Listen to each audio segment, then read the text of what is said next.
Well, just a few moments ago, President Trump launched into a Twitter attack, another Twitter hit on the fake news media. Quote, one of the most effective press conferences I've ever seen, says Rush Limbaugh. Many agree, yet fake media calls it differently, dishonest. Well, you know what? One day, President Trump may have a political rival. Facebook CEO Mark Zuckerberg positioning himself to be the self-appointed face of globalism. The social media giant penning a near 6,000-word manifesto, lecturing the world on everything from climate change and fake news to terrorism and inequality. And the unchecked reins of Silicon Valley once again invading the rest of America. Should we be intimidated? Here to discuss, Lily Gil Valletta, Jillian Melter, and Gina Loudon. Gina, since you're remote, I'll start with you.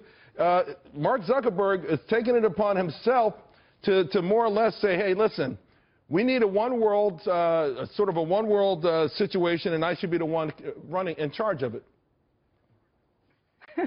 It's astonishing and a little serendipitous, if you will. You know, here's a guy who continually reports fake news trends on Facebook on a regular basis. Your producers know this, so do mine. And it's funny because he wants a seat at the table, but yet it's like the guy who spits in the food for a year and a half and now is asking for a seat at the table. It's astonishing, and will be good fun for fodder for all of us, I guess, is about all I can say. I don't know. I'm taking it a little bit more seriously because, you know, Jillian, he doesn't need a seat at the table.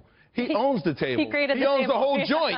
He's got 1.8 billion users. Here's what he wants to do. He says he wants to develop a social infrastructure to give people the power to build a global community that works for all of us. I mean, some ominous things in there. It sounds nice and you know, huggable maybe on the surface, but you could read into it and see some ominous things. Well, the devil's in the details. I do think I'm very much in favor of a globalized economy. I think some of the protectionism that we've seen. What about a globalized government? Absolutely not. But I'm not convinced that's what he's suggesting, that he wants a one-world government. I think that's a little conspiracy theorist. It is a good idea to cooperate when we can. It's a good idea to use social media collaboratively, capitalize on the power of that. I don't see anything wrong with that. You know, Lily, it's a global community that works for all of us. It's the kind of thing that says, hey, you know what, it's sort of the Barack Obama thing. There shouldn't be losers or winners, and some entities should make sure that they make sure that never happens. Well, you know what, if I have, you know, Mr. Zuckerberg listening right now, my technical specs for making that happen is the fact that if we want to create an inclusive dialogue, a lot of the algorithms that are in place right now that Facebook has implemented to allow you to only see the conversations relevant to the people you follow and care about is making us narrow-minded. So he's creating the kind of bubbles that he's sort of railing against. So I would challenge him and the geniuses at Facebook that are looking at right now. If you really want to drive that globalization, let's start opening up the dialogue in the conversations, the way your feeds are being manipulated, so that we really hear both sides of the story on all the perspectives that drive for a globalized and one mindset that helps all. But right now we're in bubbles. You know, it's interesting because, Gina, if you look at all these headquarters that these guys are building, the Googles and the Amazons and the Facebooks of the world, they're these big campus-like spaceship-looking things, and they don't have a moat around them, but they're not accessible, right? They have jitneys and buses that only pick up their workers, and they're leaving people, I mean, everyone else in San Francisco who can't keep up living on the street. So it is interesting, the hypocrisy beneath the surface on this.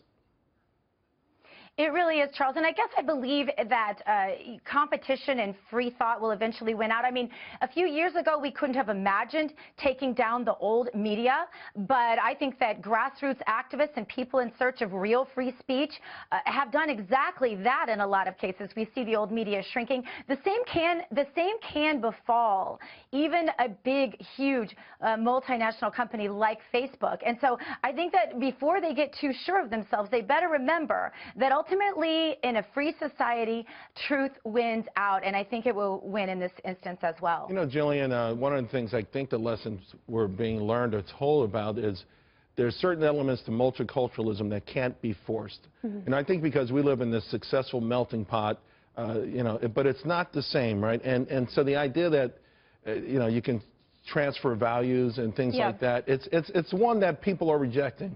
Well, values and truths are absolute. But again, I think getting back to what Zuckerberg said, he's talking about global cooperation in a free market. But you think he's only talking from a business point of view, or it feels like he's going beyond that? I don't think it's going to work beyond a business point of view. But his idea, though, about a community that works for all of us, this goes beyond business. He's saying a world where, you know, there's it sounds like a borderless world that sort of modulates and makes sure that no one has too much or too little, that kind of thing. Yeah, I guess that's not really what I got out of what he said. I think that it's a really positive thing to have the best and the brightest collaborating on things. That's what the global economy is about.